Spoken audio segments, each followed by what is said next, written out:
हाँ दोस्तों, मैं शिवम शुक्ला आप सभी दोस्तों का हार्दिक स्वागत करता हूँ। Welcome to Shukla study point. गृह विज्ञान प्रथम प्रश्न पत्र बीए द्वितीय वर्ष न्यू मॉडल पेपर 2021 के बारे में चर्चा होनी है आज की वीडियो के अंतर्गत। मोस्ट इंपॉर्टेंट ऑब्जेक्टिव टाइप के प्रश्नों को समाहित किया गया इस वीडियो के अंतर्गत। जैसा कि आपको पता है, रात 9 बजे मैं लाइव आता हूँ। रात के 9 बज चुके हैं, मैं आप लोगों के समक्ष लाइव प्रस्तुत हूँ। सभी लोग एक बार फटाफट से एक बार अपनी वीडियो को लाइक करेंगे और वीडियो को शेयर कर दीजिएगा। ये आपका अपना चैनल है शुक्ला स्टडी पॉइंट के नाम से, ध्यान रखेंगे यह बात। तो चलें, आप लोगों के रिक्वायरमेंट पर लगातार आप लोगों के कमेंट्स आ रहे थे, सर जो है होम साइंस की वीडियो बनाइए। होम साइंस की वीडियो, होम साइंस की ऑब्जेक्टिव टाइप का मॉडल पेपर आप लोगों के समक्ष प्रस्तुत कर दिया हमने। न्यू पैटर्न पर होगा यह, और ध्यान रखेंगे बहुत ही महत्वपूर्ण यह लेक्चर है। तो वीडियो को सबसे पहले मैं यही चाहूँगा कि सभी लोग वीडियो को लाइक एवं शेयर अवश्य कर दें, ताकि वीडियो को पढ़ाने में मज़ा आए और सही तरीके से आप सही संख्या में रहेंगे। बहुत अच्छा लगेगा पढ़ाने में, मोटिवेट होता हूँ जब आपकी संख्या बढ़ती है, और बहुत अच्छा लगता है आपकी एक लाइक मिलकर। लाइक से कोई पैसा मुझको नहीं मिलता, यह बात आपको ध्यान रखनी होगी। लाइक से मुझे कोई पैसा नहीं मिलता ना, बस उससे क्या होता है, थोड़ा मोटिवेट होता हूँ ताकि इतनी गर्मी में आपको पढ़ा सकूँ। ठीक है, हमारे यहाँ की लाइट भी थोड़ा ख़राब है, तो आप देखते होंगे बोर्ड वगैरह पे हम इस समय नहीं पढ़ा रहे हैं। लाइट यहाँ की दिक्कत है, बहुत प्रॉब्लम है, और मतलब फ़ैन वगैरह कुछ भी नहीं चलते हैं। वैसे फ़ैन भी मेरा जल चुका है, यहाँ पर लाइट बहुत ज़्यादा थी इसलिए, तो मतलब वो भी व्यवस्था भी सही तरीके से नहीं हो पाई है। तो बहुत ज़्यादा गर्मी है, इतनी गर्मी में मैं आप लोगों के समक्ष लाइव प्रस्तुत हूँ। मेरे प्यारे दोस्तों, लाइट भी नहीं आती उतने समय से। चलिए शुरू करते हैं। ये तो सब खैर मेरी प्रॉब्लम्स है, इसमें आपको क्यों बताऊँ, लेकिन चलिए फटाफट से वीडियो को लाइक करके शेयर कर दीजिएगा। बस यही चाह रहा था कि आप लोग जो है वीडियो को शेयर अवश्य किया करें, ताकि पढ़ाने में मज़ा आता रहे। ठीक है, चलिए इस प्रकार से आपके सामने प्रश्नों की कतार आने वाली है। बहुत ही महत्वपूर्ण प्रश्नों को शामिल किया गया है। एक एक प्रश्नों को समझते हुए सभी लोगों का बहुत बहुत स्वागत है, सभी लोगों का बहुत बहुत स्वागत है। हाँ बिल्कुल, सभी लोग बिल्कुल सही तरीके से एक एक प्रश्नों को समझाते हुए आगे हम बढ़ेंगे, और बहुत अच्छे तरीके से आपको समझ में आएगा सारे मुद्दे। ठीक, हाँ इससे पहले जो आपके ऑब्जेक्टिव टाइप के प्रश्नों को अगर आपको सही तरीके से और भी देखना है, तो एक हमारी 75 मोस्ट इंपॉर्टेंट प्रश्नों की एक श्रृंखला हमने गृह विज्ञान की चलाई थी, यानी होम साइंस की बीए सेकंड ईयर की। उस वीडियो को देख लीजिएगा, वहाँ से बहुत मात्रा में आपके ऑब्जेक्टिव्स फंसेंगे। ठीक, तो उसको देख लीजिएगा जितने भी लोग हैं। वहीं बता दूं, अधिकतर विश्वविद्यालय अपनी परीक्षा परंपरागत यानी लघु उत्तरीय और अति लघु उत्तरीय या फिर दीर्घ उत्तरीय में करवाना चाह रहे हैं। तो ऐसे में जो मेरी पुरानी वीडियोज़ है, मैं उन छात्र छात्राओं के लिए बताना चाह रहा हूँ। ऐसे में जो मेरी पुरानी वीडियो जिसमें मॉडल पेपर हमने लघु उत्तरीय और अति लघु उत्तरीय और दीर्घ उत्तरीय प्रश्नों को विस्तार से उसमें समझाते हुए बताया है, उस मॉडल पेपर को देख लीजिएगा। जिसमें आपको, जैसे इसमें मैंने लिख दिया है कि न्यू मॉडल पेपर 2021, तो उसमें न्यू नहीं लिखा हुआ है, तो उसको देख लीजिएगा। वो आपके लिए बेटर देन है, बहुत अच्छा है वह, तो ध्यान से उसको देख लीजिएगा। लगभग ऐसे हमारे चैनल पर बहुत सारे मॉडल पेपर्स आपको प्रीवियस ईयर क्वेश्चन पेपर मिल जाएंगे, तो उसको आप सभी लोग देख सकते हैं। ठीक है, चले हाँ भैया चले। हाँ, जननायक चंद्रशेखर यूनिवर्सिटी का जो है आपका लघु उत्तरीय और दीर्घ उत्तरीय ही होगा। वहीं डॉक्टर राम मनोहर लोहिया विश्वविद्यालय के भी लिखित परीक्षा होगी, ध्यान रखेंगे।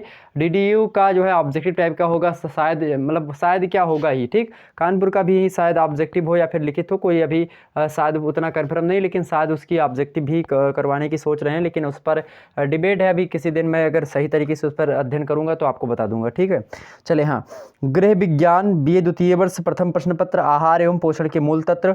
आइए बात करते हैं प्रश्नों के ऊपर। पहला प्रश्न आपके सामने आ चुका है स्क्रीन पर। पहला प्रश्न क्या है मेरे प्यारे दोस्त, फटाफट से देखने का प्रयास करें। आप सभी लोगों को विजुअल हो पा रहा है सारे मुद्दे, मेरी आवाज़ वॉइस सब क्लियर हो रही है ना? चले आगे बढ़ते हैं। पहला प्रश्न आपके सामने है, प्रोटीन कैसा यौगिक है? प्रोटीन कैसा यौगिक है मेरे प्यारे दोस्तों? आपसे एग्जाम्स में पूछा रहा, प्रोटीन कैसा यौगिक है? क्या है प्रोटीन कैसा यौगिक है? ऑप्शन ए में दिया है कार्बनिक, ऑप्शन बी में दिया है अकार्बनिक, ऑप्शन सी में दिया है ये दोनों, ऑप्शन डी में दिया है एनओटी, नन ऑफ दीज। क्या करेक्ट आंसर होगा मेरे प्यारे दोस्तों? बिल्कुल बिल्कुल देख रहे हैं आप सभी की कमेंट्स। हाँ हाँ हाँ हाँ, बिल्कुल करेक्ट आंसर आप सभी कह रहे हैं। बहुत बहुत धन्यवाद आप सभी का, बिल्कुल करेक्ट आंसर है। प्रोटीन कैसा है? प्रोटीन जो है एक कार्बनिक यौगिक है। कैसा यौगिक है? प्रोटीन एक कार्बनिक यौगिक है। और कैसा कार्बनिक यौगिक है? ऑप्शन इसका तो ये करेक्ट होगा। लेकिन यहीं पर आपको प्रोटीन के बारे में थोड़ी बातें आप जान लीजिए। प्रोटीन क्या है? एक जो है ऐसा कार्बनिक यौगिक है जो कि जटिल नाइट्रोजन से युक्त होता है। तो प्रोटीन क्या है? प्रोटीन जटिल नाइट्रोजन युक्त कार्बनिक यौगिक है, जो कि समस्त प्राणियों तथा वनस्पतियों की कहाँ पर पाया जाता है? कोशिकाओं में पाया जाता है। और कोशिकाओं में कहाँ पर? खास करके जीव द्रव्य में पाया जाता है। ध्यान रखें, कहाँ पर? जीव द्रव्य में पाया जाता है।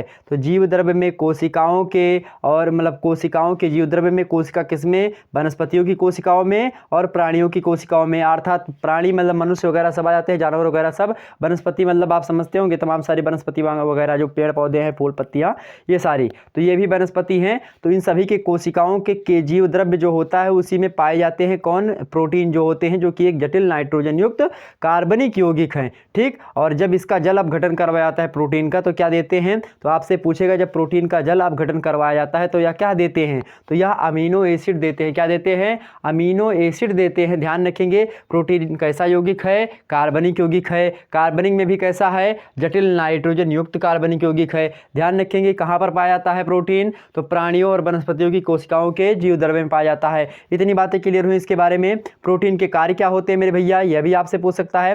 तो प्रोटीन के कार्य होते हैं फ्रेंड्स कि यह क्या करता है, ऊतकों का निर्माण करता है। प्रोटीन क्या करता है, ऊतकों का निर्माण करता है। और प्रोटीन का जो है एक प्रकार से और कार्य अगर मैं बताना चाहूँ आपको, जैसे कि यह कोशिकाओं की क्षतिपूर्ति करता है, यानी मरम्मत करता है एक प्रकार से। जैसे कि कोई कोशिका अगर मान लेते हैं कोई कोशिका मर रही है या कोई कोशिका जो है किसी कोशिका की हानि हो रही है तो उसको पूरा करता है ये। ठीक, कौन, प्रोटीन बनाता है। ध्यान रखेंगे। और इसी के साथ साथ शरीर की क्रियाओं को नियमित रूप से भी चलाना क्या किसका कार्य है, प्रोटीन का ही कार्य है। यह सारी बातें आपके क्लियर हो रही है ना। वहीं आपसे पूछता है कि प्रोटीन की कमी से कौन कौन से रोग होते हैं। ऑप्शन 2 में आपका प्रश्न यहाँ पर हमने दे दिया कि प्रोटीन की कमी से होने वाले रोग हैं। बताने का प्रयास करें प्रोटीन के कमी से कौन कौन से रोग होते हैं। आप सभी के आंसर करेक्ट आ रहे हैं मेरे प्यारे दोस्तों। प्रोटीन की कमी से होने वाला रोग कौन कौन सा है। बहुत बहुत स्वागत है जितने भी लोग हमारे साथ नए जुड़ रहे हैं। वीडियो में मज़ा आएगा, इसी प्रकार से ऊर्जान्वित होकर के मैं पढ़ाऊंगा, लेकिन आपकी संख्या होनी चाहिए मेरे प्यारे दोस्तों। संख्या जो भी आए हैं वीडियो को अंत तक देखने का प्रयास करें। मेरी एक रिक्वेस्ट है आप लोगों से, मैं इतनी गर्मी में एकदम फ्री में आपको कंटेंट प्रोवाइड करवा रहा हूँ। पीडीएफ वगैरह भी आपको बिल्कुल फ्री में जाएंगी टेलीग्राम पर। जल्द ही इन सबकी पीडीएफ में जो है डाल दूंगा, इसके लिए निश्चिंत रहें। व्हाट्सएप ग्रुप में सभी में डाल दूंगा, आप बिल्कुल जो है निश्चिंत होकर के हमारे शुक्ला डिपार्टमेंट से जुड़ करके अच्छी से अच्छी तैयारी कर सकते हैं। बस आप लोगों का क्या मांग रहा हूँ, बस आप लोगों का एक प्रकार से कि आप लोग जुड़े रहें आसानी से और तैयारी अपनी अच्छी तरीके से करते रहें। मेरा एक ही लक्ष्य है मेरे प्यारे दोस्तों कि भारत का बैचलर, भारत का युवा, भारत के लड़के और लड़कियां यानी छात्र एवं छात्राएं आगे बढ़ सके। आपने देखा होगा अभी हाल फिलहाल में एक मुद्दा चल रहा है, एक प्रकार से फ्रॉड किया जा रहा है आप लोगों के साथ।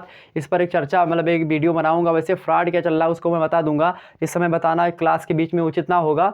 मैं नेक्स्ट क्लास में कभी उसके लिए प्रॉपरली वीडियो बना दूंगा, जो कि लड़के और लड़कियों के संबंधित मुद्दे हैं, उसमें फ्रॉड हो रहा है लोगों के बीच में, मतलब उनकी तस्वीरों को इधर उधर किया जा रहा है, तमाम प्रकार की चीज़ें हो रही है। उसको मैं बाद में समझाऊँ किसी दिन, उससे बचे रहिएगा। ठीक है, चले आगे देखते हैं। हम आपको क्या बता रहे थे, हम आपको बता रहे थे प्रोटीन की कमी से होने वाला रोग है। प्रोटीन की कमी से कौन सा रोग होता है, ऑप्शन ए में दिया है आपका, ऑप्शन ए में दिया है मेरे प्यारे दोस्तों। प्रोटीन की कमी से होने वाले रोग में क्या दिया है, क्वाशियोरकर। क्या दिया है, क्वाशियोरकर दिया है पहला ऑप्शन। बी ऑप्शन दिया है आपको मरासमस, क्या, और सी ऑप्शन दिया आपको ये दोनों, और डी दिया है एनओटी। क्या करेक्ट आंसर होगा, क्या लगता है आपको। तो मेरे प्यारे दोस्तों प्रोटीन की कमी से होने वाला रोग कौन सा है, तो भैया जो है क्वाशियोरकर भी रोग होता है इसकी कमी से, और मरासमस नामक रोग भी होता है, यानी ये दोनों ऑप्शन इसका सी करेक्ट है। ठीक, पहले का क्या कार्बनिक है।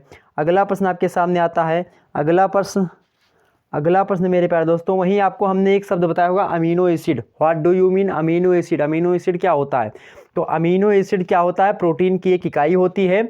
मतलब इसका यह है कि प्रोटीन जो होता है अमीनो एसिड से मिलकर के बने होते हैं। तो जो प्रोटीन होते हैं वो किससे मिलकर के बने होते हैं, अमीनो एसिड से बने होते हैं। और जब इन्हीं अमीनो एसिड का हम जो है जब हम इन्हीं प्रोटीन्स का जल अपघटन करवाते हैं तो ये अमीनो एसिड देते हैं। चूंकि यह अमीनो एसिड से बने होते हैं इसीलिए जल अपघटन पर यह अमीनो एसिड देते हैं। ध्यान रखेंगे, एक एमिनो एसिड का एमिनो समूह जो होता है तथा दूसरे एमिनो एसिड का कार्बोक्सी समूह जो होता है आपस में पेप्टाइड बंध के द्वारा जुड़े हुए होते हैं। ध्यान रखेंगे, और इस जुड़ करके क्या बनाते हैं, एमिनो एसिड का निर्माण करते हैं। आपसे एग्जाम से पूछेगा एक एमिनो एसिड का एमिनो समूह तथा दूसरे एमिनो एसिड का कार्बोक्सी समूह, कार्बोक्सी समूह एक दूसरे से मिल करके मतलब किस बंध से जुड़े होते हैं, किस बैंड से या फिर किस बंध से जुड़े हुए होते हैं, तो पेप्टाइड बंध के द्वारा, पेप्टाइड बंध के द्वारा जुड़े हुए होते हैं। और जब ये पेप्टाइड बंध के द्वारा जुड़ते हैं तो एमिनो एसिड का निर्माण होता है। यह बातें आपको पता होनी चाहिए। ठीक, तो सारी बातें क्लियर हो रही हैं। आगे बढ़ते हैं। कार्बोहाइड्रेट का रासायनिक सूत्र क्या है। नेक्स्ट प्रश्न आपका तीसरा नंबर प्रश्न है, कार्बोहाइड्रेट का रासायनिक सूत्र क्या है। That is most important question in this video. बहुत ही महत्वपूर्ण प्रश्न है मेरे प्यारे दोस्तों। क्या मेरी आवाज़ें जो है सारी बात, आवाज़ वगैरह, विजुअल, लिसनिंग सब क्लियर हो रही हैं आप सभी को। कमेंट सेक्शन में बताने का प्रयास करें। Are you getting my point और नॉट। क्या मेरी बातों को आप समझ पा रहे हैं। अगर समझ पा रहे हैं तो फटाफट से वीडियो को लाइक करके बता सकते हैं मेरे प्यारे दोस्तों। थम्स अप फटाफट से चले मेरे चीतों। आगे बढ़ते हैं। तो क्या हमने बताया आपको, हमने आपको बताया कि कार्बोहाइड्रेट का रासायनिक सूत्र क्या है। रासायनिक सूत्र इसका क्या है, ऑप्शन ए में दिया है CnH2n+2, बी में दिया है CnH2nOn, या ऑब्लिक में दिया है CnH2O का होल मतलब एन, ठीक, उन दोनों का जल का होल एन। और नेक्स्ट दिया है आपका CnH4n और O2n, और डी दिया है आपका CnH2nO2n+2। क्या होगा करेक्ट आंसर, ऑप्शन इसका बी करेक्ट आंसर होगा। Cn मतलब कि आप जब भी देखेंगे अगर कार्बन की संख्या 1 हुई, अगर कार्बन की संख्या 1 होगी मेरे प्यारे दोस्तों, तो हाइड्रोजन की संख्या यहाँ पर 2 होगी। अगर हाइड्रोजन की संख्या 2 है तो क्या होगी, उसकी संख्या ऑक्सीजन की संख्या 1 होगी। यानी हाइड्रोजन यहाँ पर कार्बन, ऑक्सीजन और हाइड्रोजन या 1:2:1 के अनुपात में, मतलब 1:2:1 मतलब इसमें जुड़े हुए होते हैं, मतलब कि 1:2:1 में जुड़े हुए होते हैं, ठीक, ध्यान रखेंगे। एक अनुपात अगर एक अणु जो होता है ऑक्सीजन का लेंगे तो एक अणु हमको कार्बन का लेना पड़ेगा और 2 अणु हमको हाइड्रोजन के लेने पड़ेंगे। तो यह होता है आपका एक प्रकार से सूत्र, ऑप्शन इसका भी करेक्ट है। आप CN2NON भी लिख सकते हैं और इसको CnH2O मतलब जल का होल, ये मतलब कि होल यन आप लिख सकते हैं, ठीक, ध्यान रखेंगे। आगे बढ़ते हैं, अगला प्रश्न आपके सामने आ चुका है। चूंकि जल में H2O पहले से होता है, H2 होता है ना, ये H2 आप देखते हैं हाइड्रोजन और मतलब कि हाइड्रोजन के 2 अणुओं से और ऑक्सीजन के 1 अणु से मिलकर के जल का निर्माण होता है, ठीक। तो ये सारी चीज़ें आप समझ सकते हैं। तो इसीलिए H2O का जब यन करेंगे हम, जैसे मान लीजिए यन का मतलब होता है नंबर ऑफ का संख्या, यानी आपको संख्या दर्शा रहा है कि आखिरकार C यहाँ पर कितना है। तो C अभी यहाँ पर मान लेते हैं, अब यहाँ पर C हम 2 रख दें तो यन क्या 2 क्या हो जाएगा, ये 4 हो जाएगा, यानी कि C2। और उसके बाद में क्या हो जाएगा, H क्या हो जाएगा मेरे प्यारे दोस्तों, यहाँ पर H4 हो जाएगा, और H4 के बाद में O क्या हो जाएगा, O2 हो जाएगा। ये भी एक प्रकार से आपका देख सकते हैं, तो कार्बोहाइड्रेट बन सकता है, ठीक, ध्यान रखेंगे। आगे बढ़ते हैं, आप इसमें देखते होंगे ग्लूकोज, फ्रक्टोज, ये सब नाम सुने होंगे ना। तो यही होता है ग्लूकोन-डी, आपने प्रचार देखा होगा, पहले ऐड आता था टीवी पर। तो ग्लूकोन-डी क्या होता है, ग्लूकोन-डी पीने से क्या होता है, एनर्जी होती है। तो ग्लूकोज, उसमें ग्लूकोज की मात्रा होती है। ग्लूकोज किससे प्राप्त होता है, ग्लूकोज किससे बनता है, कार्बोहाइड्रेट्स, कार्बोहाइड्रेट्स ही ग्लूकोज है, फ्रक्टोज है, ठीक, ध्यान रखेंगे ये सारी बातें। आगे बढ़ते हैं, चलें अगला प्रश्न आपके सामने आ चुका है। चौथा नंबर प्रश्न देखने का प्रयास करें। कार्बोहाइड्रेट का वर्गीकरण है, कार्बोहाइड्रेट का वर्गीकरण है, ऑप्शन ए में दिया मोनोसैकेराइड, ऑप्शन बी में दिया है डाइसैकेराइड, ऑप्शन सी में दिया पॉलीसैकेराइड, ऑप्शन डी में दिया ये सभी। क्या करेक्ट आंसर होगा, क्या लगता है आप सभी को? बिल्कुल, बहुत बहुत स्वागत है आप सभी का, बहुत बहुत स्वागत है जितने लोग नए जुड़ रहे हैं हमारे साथ।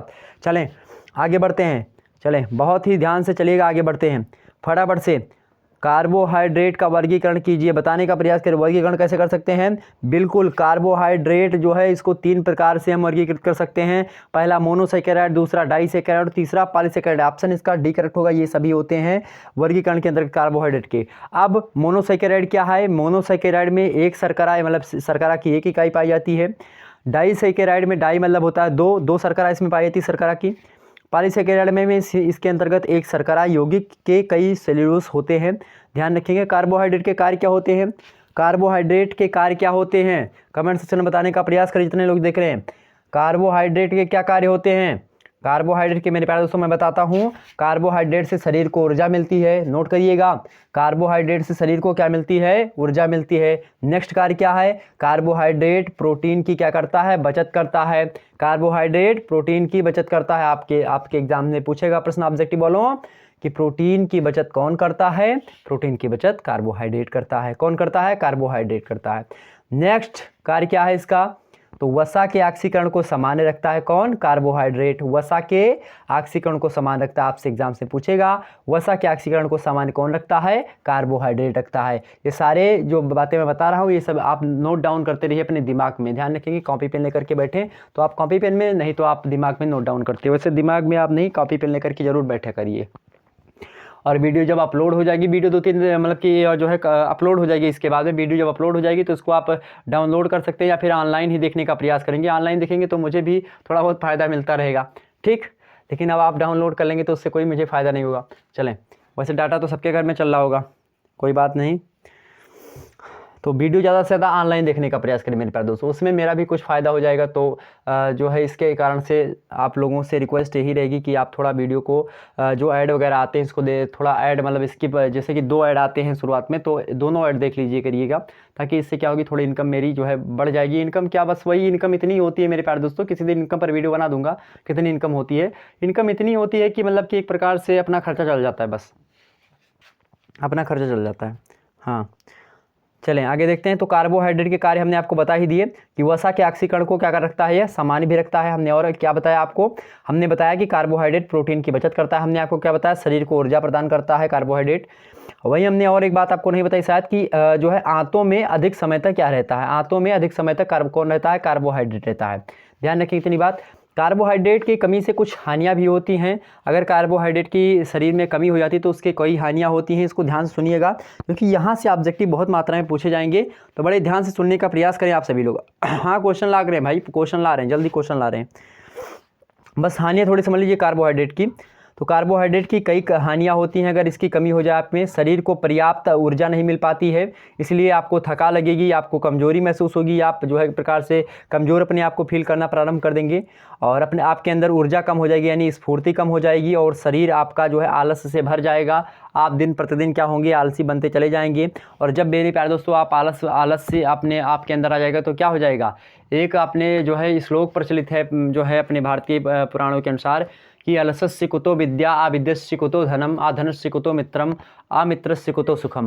व्हाट डू यू मीन, इस श्लोक क्या मतलब है इस श्लोक का? इस श्लोक का मतलब यही मेरे प्यारे दोस्तों, अलसस्य कुतो विद्या, अर्थात आलस्य है तो कहाँ विद्या कहाँ, मतलब अगर आपके पास आलस है तो विद्या कहाँ, अलसस्य कुतो विद्या, अविद्यस्य कुतो धनम। अगर आपके पास विद्या नहीं है तो आपके पास धन नहीं आएगा, और आपके पास धन नहीं है तो अधनस्य कुतो मित्रम, आपके पास अगर धन नहीं तो आपके मित्र नहीं बनेंगे। अधनस्य कुतो मित्रम और अमित्रस्य कुतो सुखम, अगर आपके पास मित्र नहीं है तो आपको सुख की अनुभूति नहीं प्राप्त हो सकती। ध्यान रखेंगे ये बातें। तो ये सारी चीज़ें हैं। तो आलस्य आपको त्यागना है। अगर आलस्य को त्यागना है तो क्या आपको लेना पड़ेगा, कार्बोहाइड्रेट लेना पड़ेगा।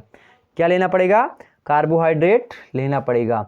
ठीक, समझ में आ रही बातें। ऊर्जा की कमी से ऊर्जा की कमी हो जाती है, और उसकी कमी से क्या होता जाता है, आपका शारीरिक विकास भी रुक जाता है, शारीरिक विकास में बाधा पड़ती है।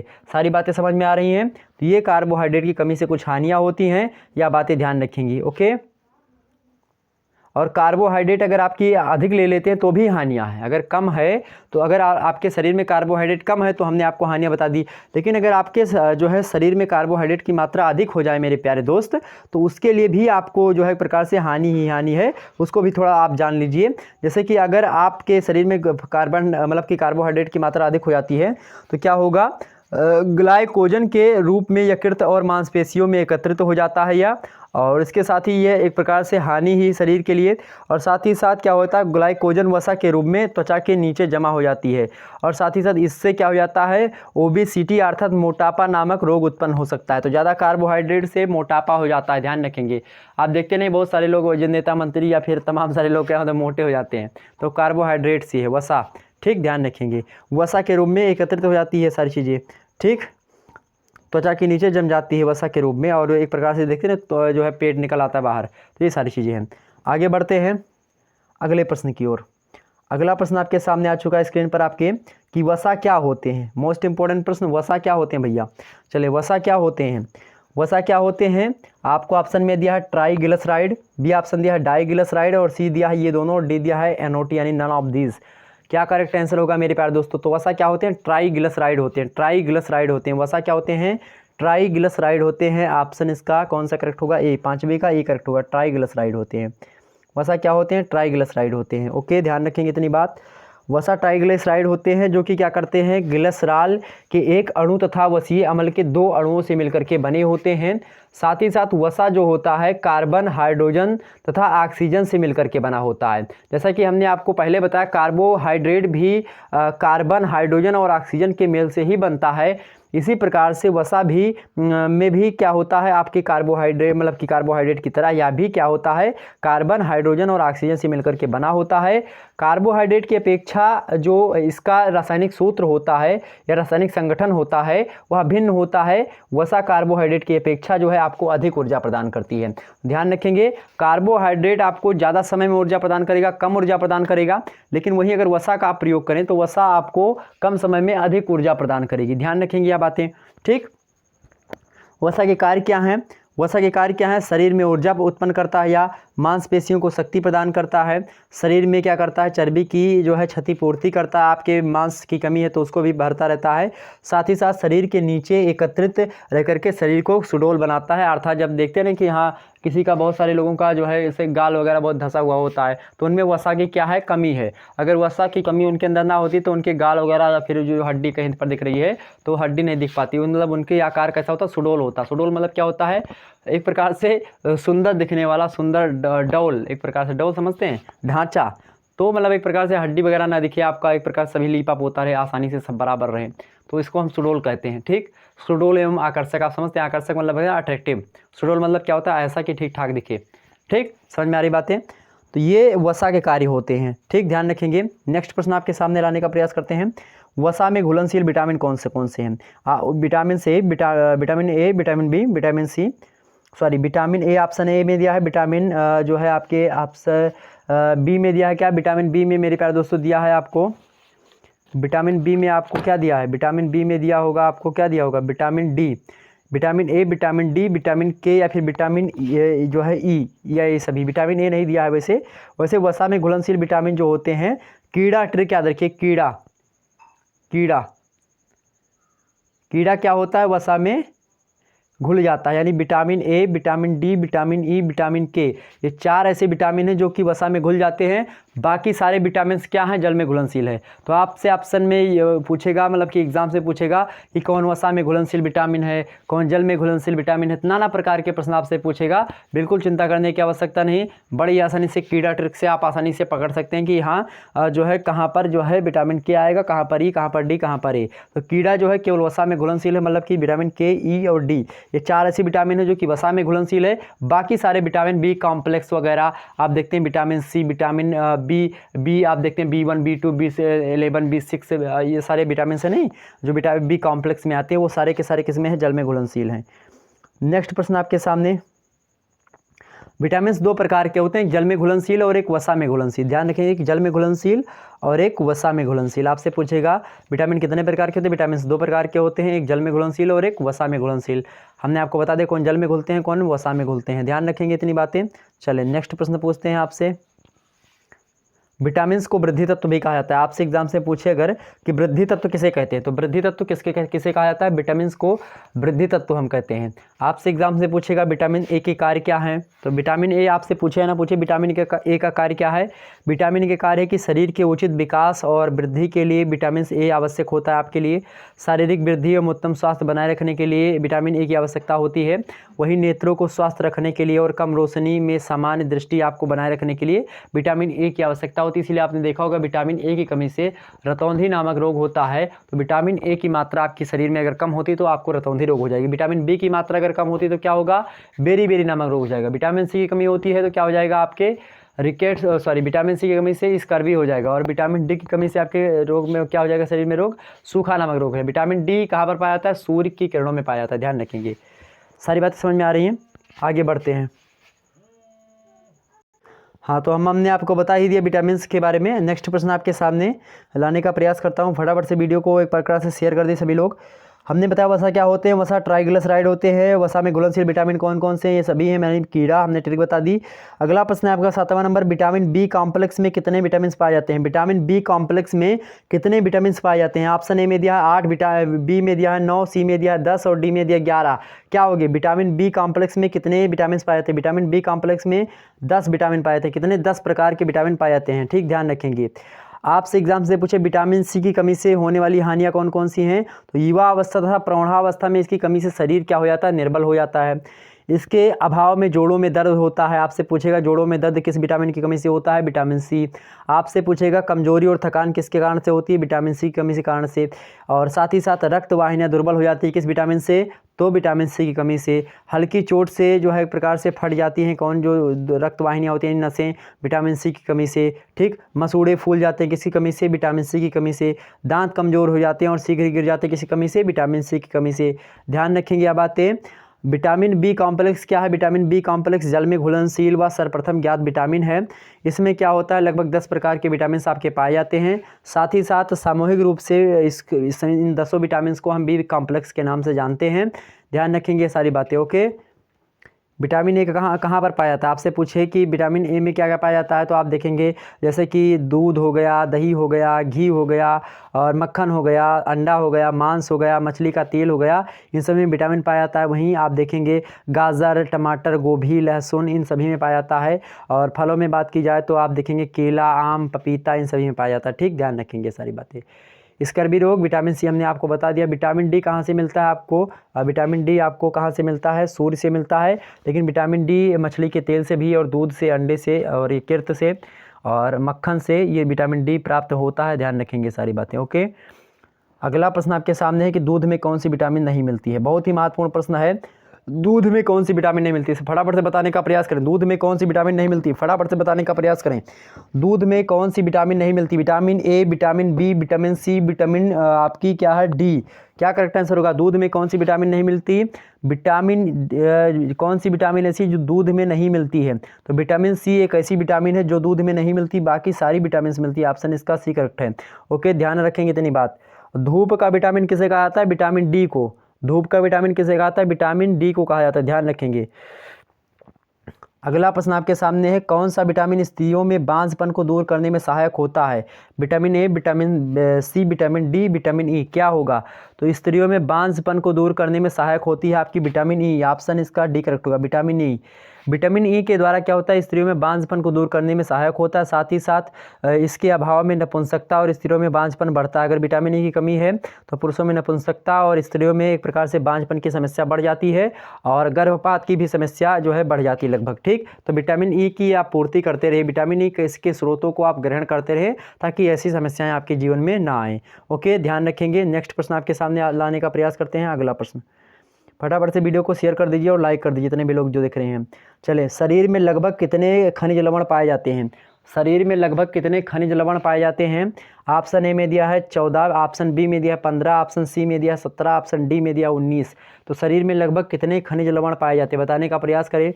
तो शरीर में लगभग मेरे प्यारे दोस्तों 19 प्रकार के खनिज लवण पाए जाते हैं। खनिज लवण शरीर की वृद्धि व स्वास्थ्य के लिए अति आवश्यक होते हैं, और 19 से अधिक लवण आपके खनिज मतलब कि शरीर में पाए जाते हैं, जैसे कि कैल्शियम हो गया, सोडियम हो गया, आयरन हो गया, इसी प्रकार से जो है आयोडीन हो गया, ये सारे के सारे, जल हो गया, ये सब क्या है? ये सब मेरे प्यारे दोस्तों आपके क्या हैं? ये सारे के सारे कैसे हैं जो है आपके खनिज लवण हैं। नेक्स्ट प्रश्न आपके सामने, अगला प्रश्न है, तो क्या 19, ऑप्शन इसका डी करेक्ट होगा। नेक्स्ट प्रश्न है, शरीर में अम्ल और क्षार का संतुलन कौन सा तत्व बनाए रखता है? शरीर में अम्ल और क्षार का तत्व कौन सा मतलब कि कौन बनाए रखता है? तो शरीर में अम्ल और क्षार का संतुलन जो बनाए रखता है वह सोडियम बनाए रखता है। कौन?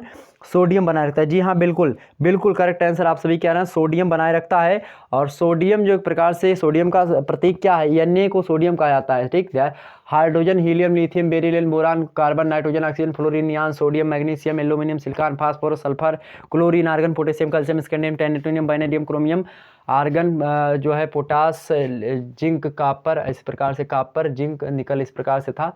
मतलब 30 तक हमको याद था, जब हम जो है 10th में थे तो हमको 30 तक पूरा का पूरा याद था, और इसी से हम जो है सबके प्रतीक और सबके प्रमाण क्रमांक, प्रमाण भार सब याद किए, मतलब कि याद कर लेते थे, याद नहीं करना पड़ता था, निकाल लेते थे इसको। ठीक, तो ये सारी चीज़ें हैं। तो इसी में मेरे प्यारे दोस्तों जो सोडियम है आपका, यह एक तत्व होता है जो कि क्या करता है, इसका प्रमुख कार्य होता है कि शरीर में क्षार और अम्ल जो है इसका संतुलन यह बनाए रखता है। इस पर कैसा चार्ज होता है? इस पर प्लस का चार्ज होता है, यानी इस पर पॉजिटिव चार्ज होता है। जैसे NaCl देखा होगा, यह अपने साथ हमेशा क्या लेता है? एक माइनस वाला लेता है, ताकि यह संतुष्ट हो जाए। जैसे एक प्लस है तो एक माइनस का लेगा। ठीक, ध्यान रखेंगे। तो प्लस क्या, माइनस को एक अट्रैक्टिव करेगा। देखते ध्यान रखेंगे, प्लस को क्या करता है? क्या करता है, प्रतिकर्षित करता है, लेकिन माइनस माइनस को क्या करता है, मतलब माइनस माइनस को प्रतिकर्षित करता है। ध्यान रखेंगे। जैसे एक ऐसे समझिए कि जैसे मान लेते हैं, चले बाद में उसको समझाने का प्रयास करें किसी दिन, अभी उस अवस्था में नहीं हूँ कि आपको वो बातें समझा सकूँ। समझ जाइए यहाँ पर कि अगर आपके एक मतलब एक जैसे लोग हो, आप एक जैसे लोग हो, एक लड़का एक लड़की के प्रति क्या होगा, आकर्षित हो सकता है, लेकिन एक लड़का एक लड़की के प्रति सोचे तो आकर्षित उतना सही तरीके से नहीं होगा। जिस प्रकार से प्लस चार्ज जो होता है वह माइनस को एब्जॉर्ब करता है, अट्रैक्टिव करता है, ठीक इसी प्रकार से जो माइनस चार्ज होता है वो प्लस को भी अट्रैक्टिव करता है, लेकिन माइनस माइनस को क्या करता है, प्रतिकर्षित करता है, और प्लस प्लस को प्रतिकर्षित करता है। जबकि जो विपरीत होते हैं, यानी कि अगर प्लस इधर है माइनस उधर है तो अट्रैक्टिव हो जाएगा, माइनस इधर है प्लस उधर है तो भी अट्रैक्टिव हो जाएगा, लेकिन अगर दोनों सेम है तो फिर प्रतिकर्षण ही होगा। ध्यान रखिएगा इतनी बात। आगे बढ़ते हैं।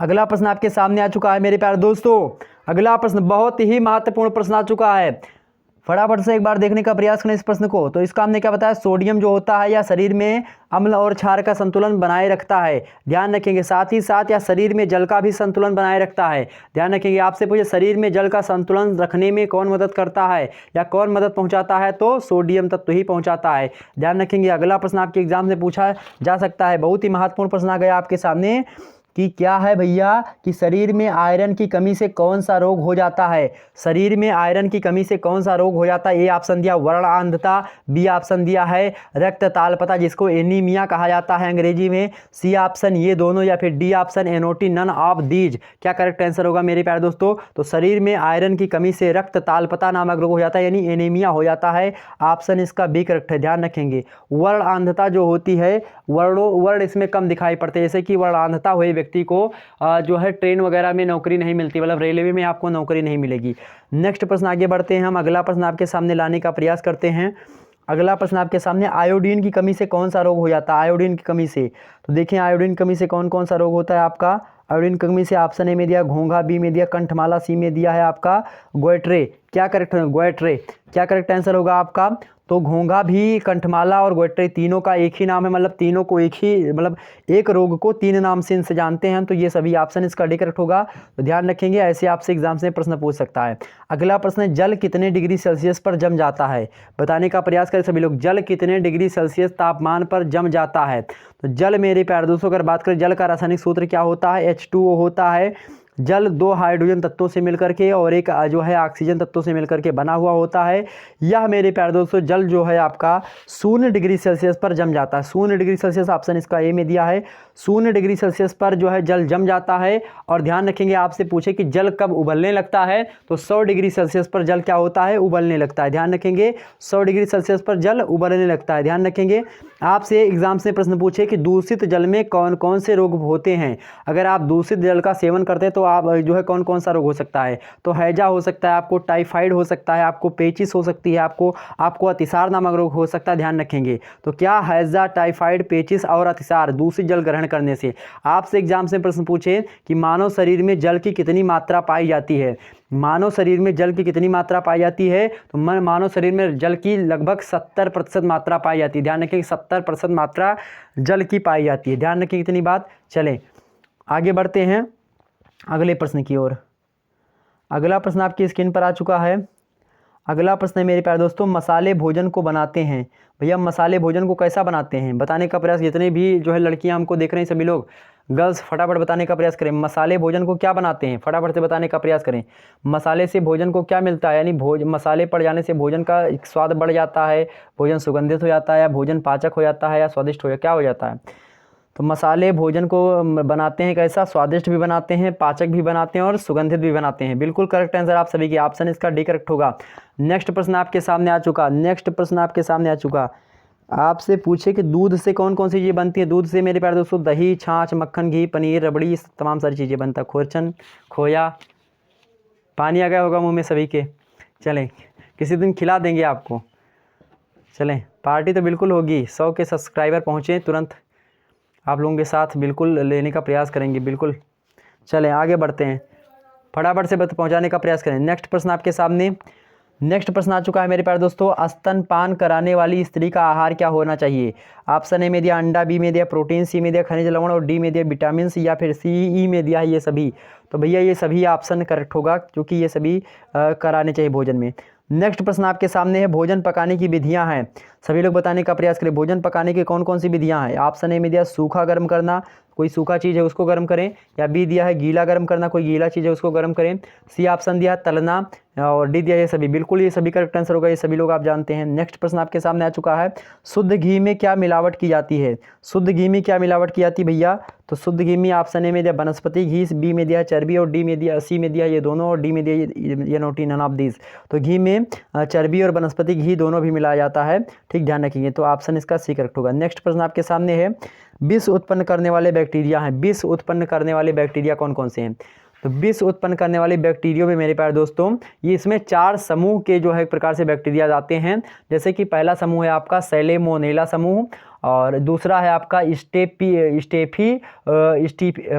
स्टेफिलो कोकाई समूह है, और तीसरा समूह है आपका कोलेस्ट्रोइडियम समूह है, और चौथा आपका है कोलेस्ट्राइडियम बैटलिनम समूह जो होता है। तो ये 4 प्रकार के समूह हैं। 3 समूह आपके ऑप्शन यहीं पर दिखे होंगे, सैल्मोनेला, स्टेफिलो कोकाई, और ये आपका यहाँ पर कोलेस्ट्रोइडियम, और ये सभी।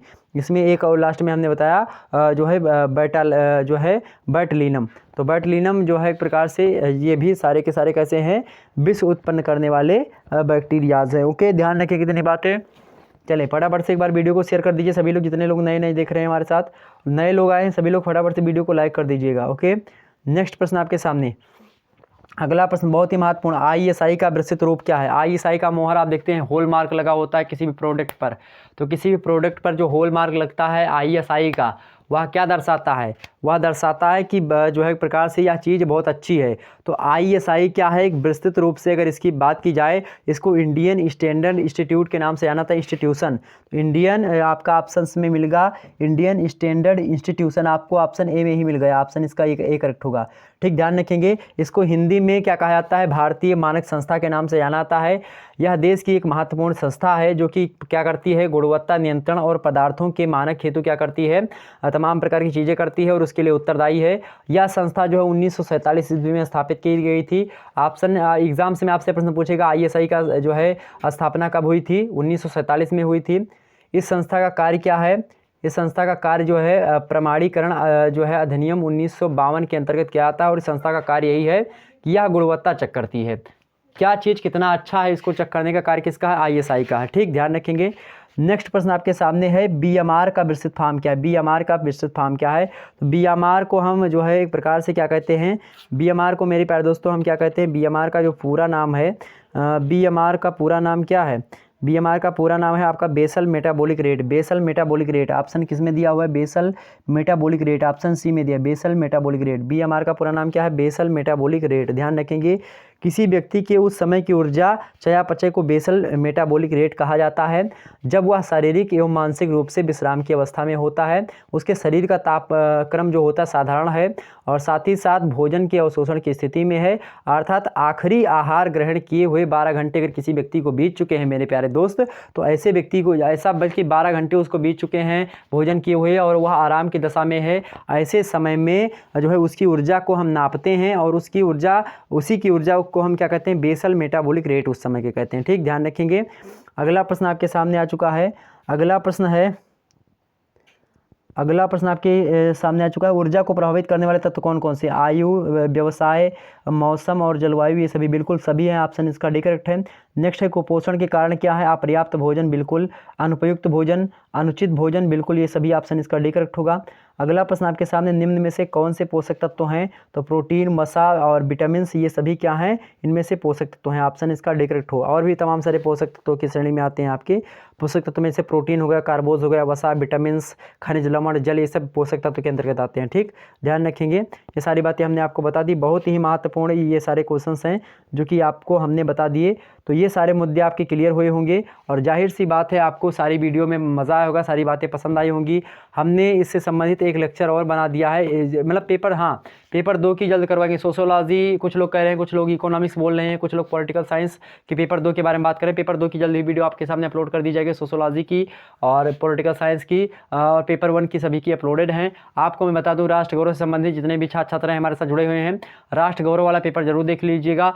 परीक्षा के अंतिम समय में आपको कॉपी कैसे कैसे लिखना है इसके संबंधित वीडियो हमने डाल दी, उसको भी देख लीजिएगा।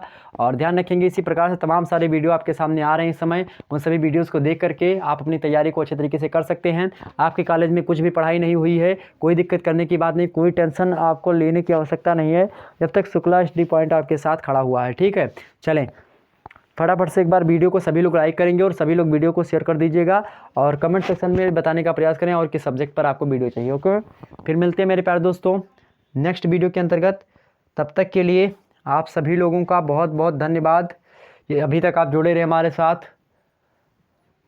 हाँ बिल्कुल, कमेंट सेक्शन में आप सभी लोग आए, कितने लोगों के कितने का आंसर सही गए, कितने लोगों के कितने आंसर सही गए, आप लोग कमेंट सेक्शन में उसको बता दीजिए कितने लोगों के कितने आंसर सही गए। ठीक है, सभी लोग कमेंट्स में देख पा रहा हूँ, सभी लोग फटाफट से एक बार वीडियो को लाइक करके और अपने जो है कमेंट में यह भी बताने का प्रयास करें कि आखिरकार आपका स्कोर क्या रहा, जितने भी प्रश्न हमने बताए और बीच बीच में जो हमने बातें बताई वह कैसी लगी, वीडियो आपको कैसा लगा, वीडियो में एक प्रकार से क्या सुधार करना चाहिए, क्या बातें और इंक्लूड करनी चाहिए, इन सभी चीज़ों को भी आप बताने का प्रयास करें।